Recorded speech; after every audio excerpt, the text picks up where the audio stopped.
All right, let's get reaction from the company that's been drawn into the allegations of violating workers' rights. Clinton Phipps is COO of Excellerate Services. Welcome to our program, Clinton.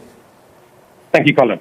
Right, you seem to have rubbed NUMSA the wrong way. What did you do now? Colin, just before I start, I think it's just fair to state that we Excellerate reserves all its rights in this regard. So the NUMSA spokesperson has made some really outlandish and ridiculous allegations. Firstly, the fact that she states that our name does not appear on the TARES listing because we haven't received any funding from TARES. Only the companies that have received funding get listed on the TARES website. So she's quite right. We're not listed on the TARES website because we haven't received funding. We most definitely have submitted our TARES application in mid-April and have been in contact with TARES daily. And not so daily, I mean daily. So it's completely ludicrous. To make such a stupid allegation when it's easily proved wrong is beyond me. All right. Clinton, I can hear your response to that. But firstly, have you applied for funding and is there proof that you did so? Absolutely, because we have. I mean, why wouldn't we? Funding? Only about 15% of our staff have been affected by COVID-19 in terms of lost revenue and earnings. So about 15% of our staff we have applied to TARES. Right. And obviously we can prove that. I mean, I've just spoke to our contact at TARES literally an hour and a half ago. So now, what about the allegations that you are planning to lay off the workers, of course, in being in negotiations regarding Section 189? How do you respond to that?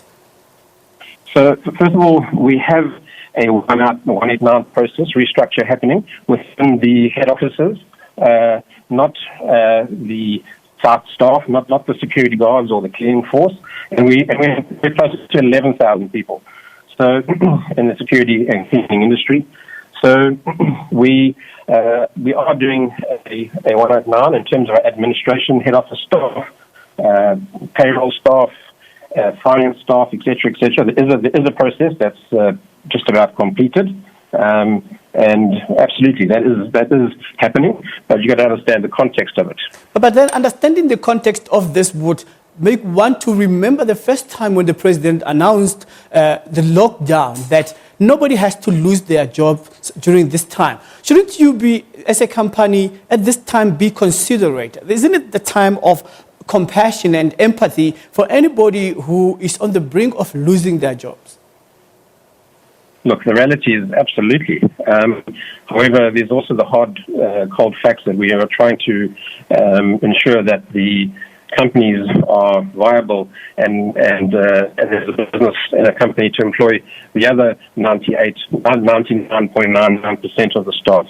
So we also have a responsibility to all the staff, and it's our responsibility to ensure that the organizations, as many companies are doing. I mean, there are businesses in wholesale 189s now.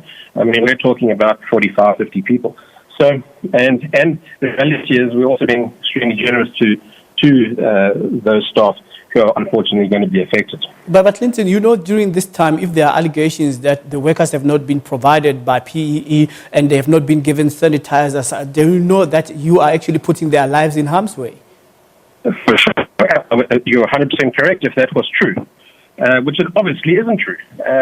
We supply PPE, we are a national security and cleaning provider. Our customer base is Blue Chip South Africa. Do you think that would be acceptable in our clients' premises? Absolutely not. I mean, it's such a ludicrous statement that it's beyond comprehensible. It's incomprehensible. All right, Clinton, we've run out of time, but surely I think that we should keep in touch to actually get the lowdown of when are you going to get your money, and if you do so, please let us know. I will most definitely. Karen, I've got the number. I'll happily stay in touch with you. And NUMSA spokesperson will definitely be in touch with you too.